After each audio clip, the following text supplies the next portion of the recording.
understanding your child's behavior can be very, very difficult. I know for me with my daughter, the minute I started to understand and go from being reactive to proactive with her behavior, it changed everything. And it made me think in a completely different way. And so today we have Dr. Regina Crone, and she is going to share with us 4 functions of behavior. We have a printable worksheet, and I think it's really going to help you out. Okay, so every child has some behavior that we're wanting to change, replace, right? Something that could be more appropriate. And so one of the best things you can do is kind of dive down and really understand why is the behavior occurring. And so we've created this worksheet that you can print off. And what it's going to say is 4 functions of behavior. Okay, so in simple terms, what that means is you're going to understand why the behavior is happening, and then understanding that, okay, motivation to behavior is key, and this is going to help you investigate what is motivating, which pretty much means maintaining that behavior. If you're wondering, like, why is this still occurring? This can really help you. What's interesting as you dive into this worksheet is that sometimes behaviors are multiply controlled.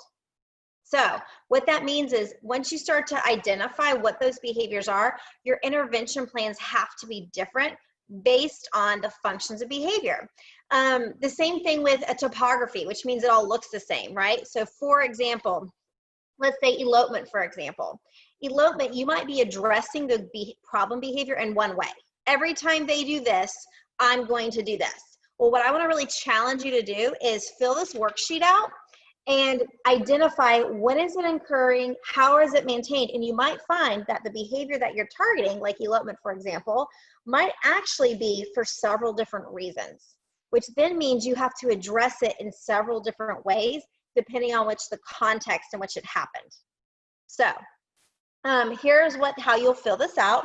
So functions of behavior, you kind of look at this and just getting to know your kid. Think about the behaviors that you would like to change. These are kind of behaviors we're looking to foster more replacement appropriate behaviors. And so the first one is like these different categories, and it will show you sensory, escape, attention, and tangible. And just to walk through that really quick, it's what is liked about this. So when they're doing this behavior, if it's sensory related, the behavior activity feels good to engage in.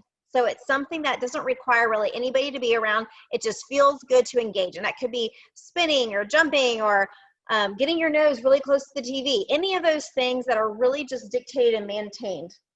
And then you can write what it looks like, whatever the behavior is that you're targeting.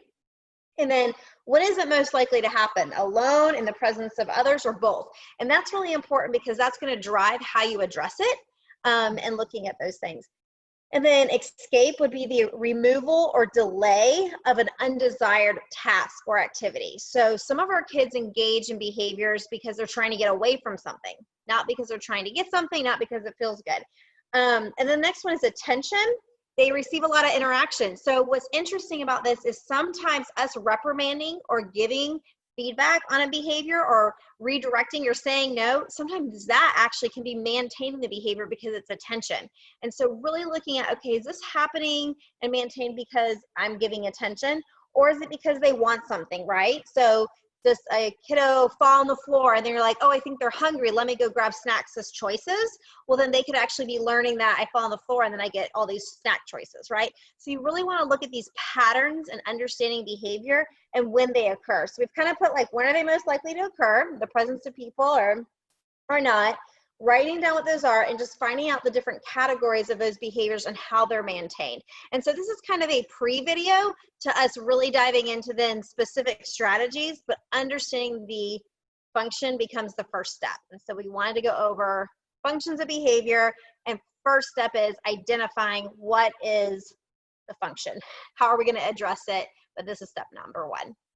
Yeah, I mean, that it's really great because just having a chart and taking the time to chart your children's different behaviors. And I would say, if you're thinking of what to start with their meltdowns and figure out when they're melting down. And then you need to look back an hour before that and think of everything that you went through and did. And then I think you'll easily be able to figure out, okay, what triggered it? And then that is going to help you figure out how to deal with it better before it actually happens. And that's what this is all about. That's what finding out the function is all about. And I found it to be very life-changing in our own lives because I was able to help her, but she was also a lot happier because I was able to meet her needs in a better way. Yes. And so the idea is that when you identify the function, then now you're able to identify the reinforcement that they're seeking. And now you're teaching a replaceable skill to help meet their needs in an appropriate way versus an inappropriate way. And so this is the starting and foundation of all of that. Yep, fantastic. Well, thank you so much again, Dr. Crone. And if you want to see more videos like this, check us out on YouTube, Sunshine in the Spectrum, or check out either of our Facebook pages at Therapy and Beyond or at United in Autism. Thanks so much. Bye.